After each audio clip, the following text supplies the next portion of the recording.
கர்த்தர் என் மேல் திரும்ப இறங்குவாரா என்று கேள்வியோடு இருக்கும் ஆத்மாவே, இன்று கர்த்தர் உங்களுக்கு சொல்லுவது மீகா 7:19.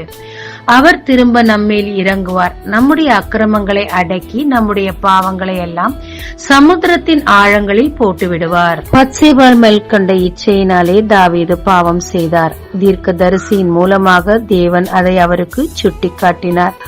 உடனே தாவீது உபவாசித்து தேவ சமூகத்தில் அழுது விழுந்து கொண்டிருந்தபடியினால் தேவன் அவரை மன்னித்து திரும்பவுமாய் அவரை சிம்மாசனத்தில் உயர்த்தினார். ஆமாங்க, இந்த வருட இறுதியிலும் இதற்கு முன்பாக நாம் செய்த எல்லா பாவங்களையும் தேவனிடத்தில் அறிக்கை செய்வோங்க. அவரிடத்தில் நாம் திரும்புவோம். அவர் நம்மிடத்தில் திரும்புவார், நம்மேல் இறங்குவார், நம்மை மன்னிப்பார், நம்மை பயன்படுத்துவார். ஜெபிக்கலாமாங்க. தேவரீர், என்னுடைய பாவங்கள் எல்லாவற்றையும் மன்னித்து என் மேல் இறங்கும், திரும்பவுமாய் என்னை பயன்படுத்தும். இயேசு மூலம் பிதாவே, ஆமென். இயேசு கிறிஸ்துவின் நாமத்தில் இந்த நாளில் உங்களை ஆசீர்வதிக்கும் ஜீசஸ் விஷன்.